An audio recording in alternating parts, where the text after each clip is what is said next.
Halo guys, selamat datang kembali di channel Supernoy Movie.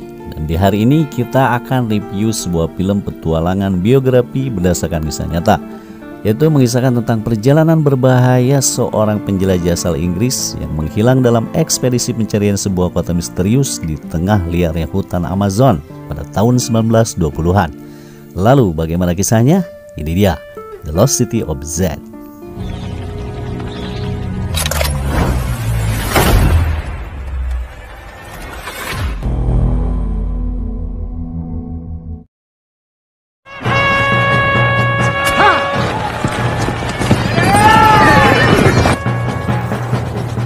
Berlatar tahun 1905, seorang mayor muda Inggris bernama Percy Pawcett, yaitu sedang berlomba berburu rusa jantan di sebuah perkebunan milik bangsawan Irlandia. Percy yang pada waktu itu dikenal jago menembak dan berkuda, ia pun menjadi yang tercepat berhasil melumpuhkan targetnya. Dan atas keberhasilannya itu, Percy pun dianugerahi sebuah medali.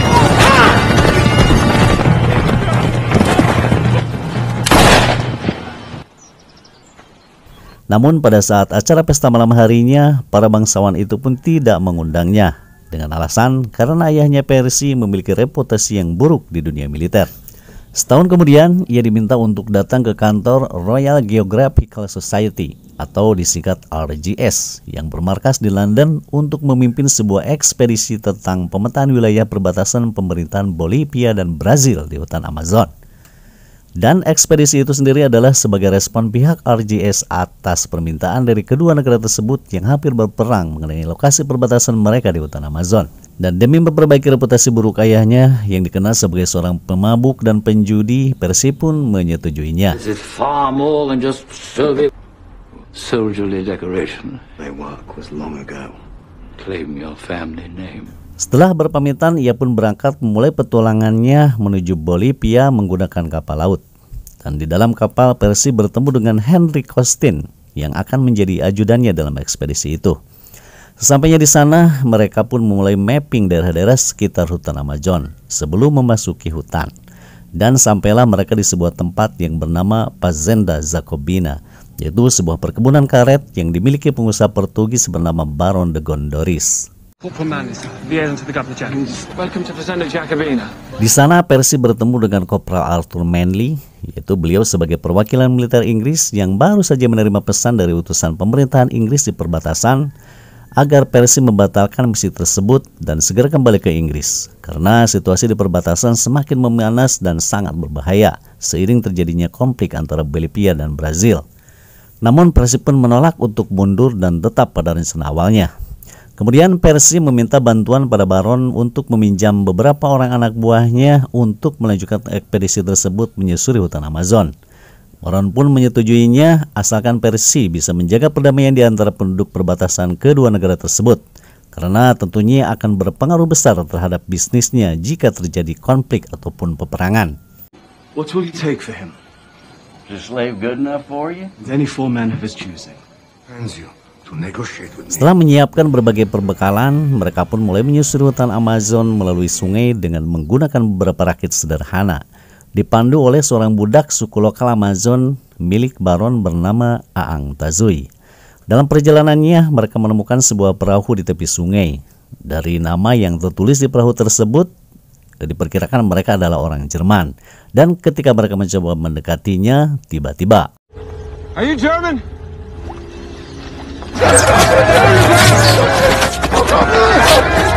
Sekelompok suku Inka Indian menghujani mereka dengan anak panah. Kekacauan pun terjadi di sana. Percy terjatuh ke sungai bersama seorang kru dan terjerat jaring ikan. Beruntung ia dapat menyelamatkan diri, sedangkan satu krunya tewas dimangsa ikan piranha. Setelah memastikan yang lainnya selamat, mereka pun mulai melanjutkan perjalanannya. Dan hari demi hari berlalu, mereka masih menyusuri hutan Amazon yang sangat ganas dan liar. Sampai akhirnya mereka tiba di sebuah perairan dangkal dan mereka pun kelelahan. Bahkan Manley sampai muntah darah, entah penyakit apa yang dideritanya. Mereka pun menepikan rakitnya, memutuskan untuk beristirahat dan bermalam di sana. Menurut Aang Tazui, perjalanan butuh waktu berminggu-minggu lagi untuk sampai ke hulu sungai. yang menambahkan nanti di pedalaman hutan mereka akan menemukan sebuah lokasi yang penuh dengan emas. Merupakan sebuah kebebasan bagi orang Indian jika sampai di sana. Tapi sebaliknya, bagi orang kulit putih, mereka tak akan pernah bisa keluar dari tempat tersebut. Mendengar kata-kata si pemandu tersebut, Percy pun menganggap bahwa dia sudah mulai gila dan kacau. Lalu mereka pun bermalam dan beristirahat di tempat tersebut.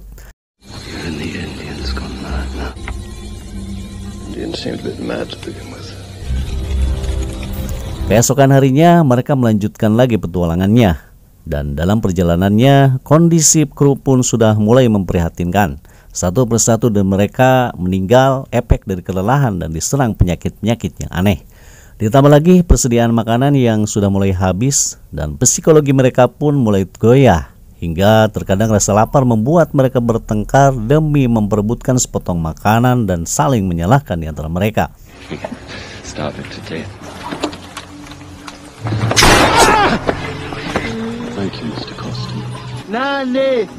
Singkat cerita, dengan segala upaya dan kekacauan yang terjadi selama perjalanan tersebut, mereka pun telah sampai di hulu sungai. Percy dan semua kru pun sangat bergembira karenanya. Mereka melihat pemandangan yang sangat indah dan luar biasa. Hulu sungai dengan air terjun yang sangat memukau yang belum pernah mereka lihat sebelumnya. Mereka pun meluapkan rasa senangnya hingga tak menyadari sang pemandu pun sudah pergi meninggalkannya.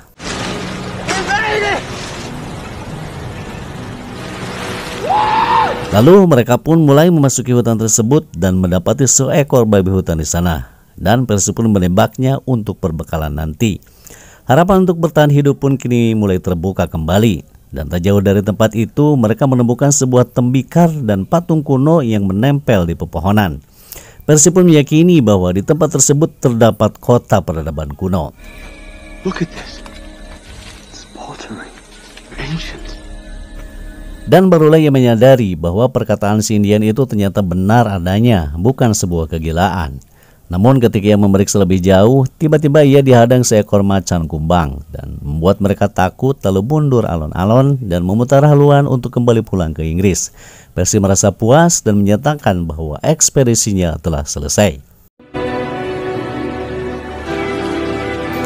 Sampainya di Inggris, Percy disambut meriah dan dieluk-elukan warga Inggris atas prestasi tersebut. Kemudian pada tanggal 6 Februari 1911, Percy pun berpidato di depan para petinggi dan seluruh anggota RGS mengemukakan teorinya bahwa dengan penemuan pecahan keramik dengan tulisan kuno di Amazon, ia mengklaim bahwa di tempat tersebut tersembunyi sebuah peradaban yang lebih maju dari Inggris. Awalnya ia ditertawakan, dan tapi setelah ia memperkuat argumennya dengan sebuah catatan kuno yang ditemukan istrinya di sebuah perpustakaan di Dublin. Dan catatan tersebut adalah peninggalan seorang tentara Portugis yang menyebutkan bahwa selama perjalanannya ke hutan Amazon pada tahun 1753, ia pernah melihat reruntuhan kota kuno yang dipenuhi dengan lapisan emas, dan Percy menamai kota tersebut dengan sebutan kota Z. It states explicitly discovery of a lost city, bedecked with gold. We must find it! Pernyataan Percy tersebut membuat James Murray sebagai anggota RGS tertarik untuk mendanai Percy kembali melakukan ekspedisi ke sana. Lalu di bawah naungan RGS pada bulan Mei 1911, Percy dan krunya pun kembali melakukan penjelajahan ke Amazon dan James Murray pun ikut dalam perjalanan tersebut dengan misi untuk menemukan kota Z. Saboteurs! Take cover! Seperti sebelumnya, tiba-tiba suku Indian kembali menyerang mereka dengan panah. Percy pun menginstruksikan semua kru agar turun ke sungai dan berlindung di balik perahu. Lalu kemudian Percy pun memberanikan diri untuk menyanyikan lagu kebangsaan prajurit Inggris, yaitu Soldier of the Queen, agar dikenali bahwa mereka bagian dari pasukan Inggris yang dikenal sebagai juru damai di wilayah tersebut. Kemudian Percy pun menghampiri mereka. Dan ternyata setelah dihampiri mereka pun sebenarnya sangat baik, coy. Bahkan kepala suku Indian tersebut mengundang mereka untuk masuk ke perkampungannya, dan tapi Murray menolak ikut karena ternyata mereka adalah suku Indian yang kanibal. Dan setelah Percy menjelaskan bahwa mereka hanya memakan daging yang sudah meningsoi saja, dan akhirnya Murray pun mau. Dan ketika ditanya sebuah reruntuhan kota tua, kepala suku pun tidak mengetahui persis tentang itu. Di sana mereka dijamu makanan ikan hasil tangkapan di sungai. Esok harinya dengan dibekali perbekalan makanan, mereka pun melanjutkan perjalanan. Namun Murray ketinggalan dari rombongan, selain kecapean terdapat luka di kakinya yang cukup parah. Murray meminta Percy agar memundurkan jadwalnya dan ia ingin beristirahat beberapa hari sampai ia merasa baikan. Tapi tentu saja Percy menolaknya. Perjalanan harus sesuai jadwal dan Murray akan mendapatkan perawatan di perjalanannya nanti. Lalu mereka pun meneruskan perjalanan tersebut dengan perahunya. Murray, make sure we keep the balance. Ketika berada di arus deras, Murray kehilangan keseimbangan dan terjatuh ke sungai. Beberapa perbekalan mereka pun turut hanyut. Percy pun menyuruh untuk berenang ke tepian dan mereka pun memutuskan untuk beristirahat di tempat tersebut.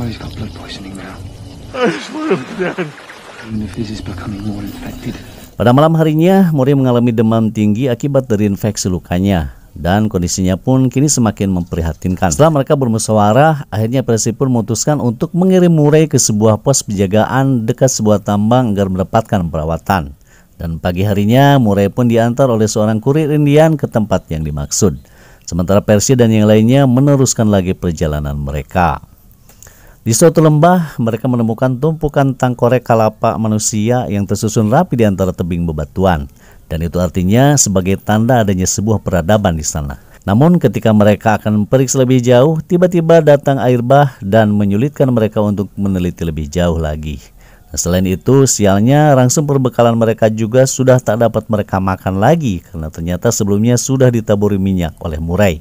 Ternyata si James Murray ini memang layak dijuluki manusia penghambat. Murray, cover them in oil. There is no turning back. When do we go on win? We must turn back. It's over, Percy. Hal itu pun menimbulkan perdebatan hebat di antara mereka. Percy bersikukuh untuk melanjutkan ekspedisi tersebut, namun ternyata kedua rekannya tidak bersedia. Mereka menolak dan lebih memilih untuk kembali, karena sudah tidak ada perbekalan lagi yang dapat mereka bawa. Dan pada akhirnya mereka pun sepakat untuk pulang ke Inggris.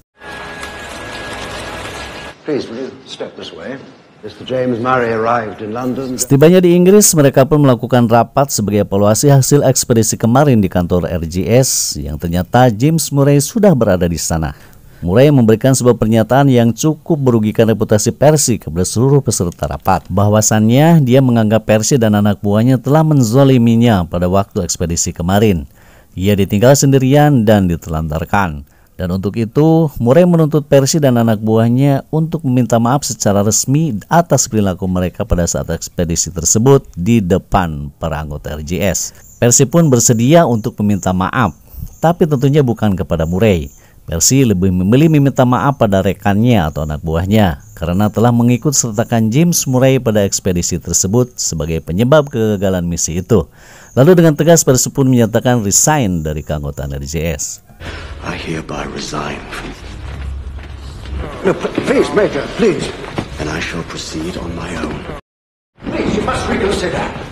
Berhubung pada waktu itu sedang terjadi Perang Dunia I, pemerintahan Inggris pun akan mengirim seluruh prajurit dan perwiranya ke medan perang di Prancis untuk melawan Jerman, tak terkecuali Percy dan kedua temannya Costin dan Manley yang sedang tidak bertugas. Instead, let us fight for each other. May God be with all of you. Good luck. Into positions. Mr. Costin. 26 September 1916, Percy memimpin pasukannya berperang melawan Jerman.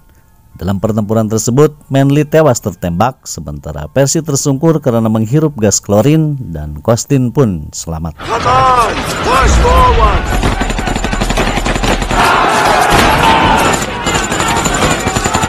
Come on, keep going. Manley. Setelah mendapat perawatan, dokter pun menyatakan bahwa Percy mengalami kebutaan sementara dan tenang saja karena kebutaan tersebut akan normal kembali. Pada tahun 1923, Percy kedatangan seorang reporter sebuah majalah di Amerika yang ingin melakukan wawancara mengenai perjalanan ekspedisinya ke hutan Amazon. Jack, anak sulungnya Percy yang kini sudah beranjak dewasa, bermimpi dan berharap dapat mengikuti jejak ayahnya. Setiap hari ia berlatih berburu dan menembak agar memiliki skill hebat seperti ayahnya. Suatu hari Jack mengajak ayahnya untuk kembali menyusuri hutan Amazon meneruskan petualangan ayahnya yang tertunda. Namun Percy merasa kini sudah tua dan tidak lagi memiliki ambisi untuk menemukan peradaban kota Jet tersebut. Tapi rupanya Jack mewarisi sifat ayahnya yang memiliki kemauan keras dan sangat ambisius itu terus mendesak Percy agar kembali berpetualang mengeksplor Amazon. Akhirnya atas desakan anaknya tersebut, Percy pun bersedia dengan syarat Jack harus mendapatkan restu dari ibunya atau istrinya. Dan setelah mendapatkan izin dari istrinya, mereka pun bersiap untuk pergi. Lalu Percy mengajak Costin agar ikut kembali dalam misi tersebut. Namun sayangnya Costin tidak bersedia karena kini ia sudah berkeluarga dan tak mau meninggalkannya. London, 3 Desember 1924, Percy dan Jack pun mendapatkan pendanaan dari pihak Amerika. Kabar tersebut ternyata sampai ke pihak RJS dan melalui pimpinannya, RJS meminta maaf atas kesalahpahaman yang pernah terjadi pada waktu itu. Percy pun dianugerahi gelar tertinggi di komunitas tersebut, yaitu sebagai seorang penemu. Lalu Percy menunjukkan sebuah kompas yang selalu ia bawa dalam ekspedisinya selama 20 tahun. Kemudian ia berkata pada ketua RJS tersebut bahwa ia akan mengirimkan kompas tersebut sebagai tanda jika dirinya sudah menemukan kota Z. Kemudian April 1925, Percy bersama anaknya Jack memulai petualangannya dengan menyusuri hutan Amazon melalui rute yang dulu pernah ia lewati. Tempat yang pada waktu itu ia bertemu Baron kini tampak sepi dan sudah sangat terbengkalai. Lalu mereka pun meneruskan perjalanannya dan bertemu dengan suku Indian yang jahat.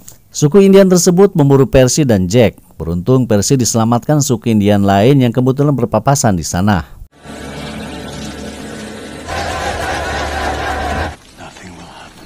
Namun ternyata kini mereka malah menjadi tawanan suku tersebut. Lalu si kepala suku itu pun mengatakan bahwa roh daripada Percy dan Jack pun bukan bagian dari mereka dan bukan pula bagian dari suku Indian lainnya. Oleh karenanya mereka, yaitu Percy dan Jack, harus diberi naungan untuk jiwanya. Dan pada malam harinya diadakanlah sebuah ritual. Dan dalam ritual tersebut Percy dan Jack pun diberi sebuah minuman semacam bius yang membuat jiwa dan pikiran mereka melayang-layang. Lalu mereka berdua pun diarah ke sebuah tempat. Dan semenjak kejadian tersebut, Jack dan ayahnya pun tak pernah terdengar kabarnya lagi dan dinyatakan menghilang. Beberapa tahun kemudian, Nina, istrinya Percy, menemui Sir John, ketua RJS. Dan dia menceritakan bahwa beberapa hari yang lalu ia kedatangan orang Brazil dan orang Brazil tersebut pernah melihat Percy dan Jack hidup bersama suku Indian. Awalnya Sir John tak mempercayainya, tapi setelah melihat sebuah kompas yang dititipkan Percy ke orang Brazil tersebut, Sir John pun mulai mempercayainya. Lalu Sir John pun berjanji pada Nina bahwa dia akan mulai lagi melakukan pencarian ke Amazon. Dan film pun tamat. Oke, terima kasih sudah menonton. Mohon maaf masih banyak sekali kekurangan. Dan silahkan subscribe, like, dan komen jika kalian suka. Dan tunggu video-video berikutnya. Assalamualaikum warahmatullahi wabarakatuh.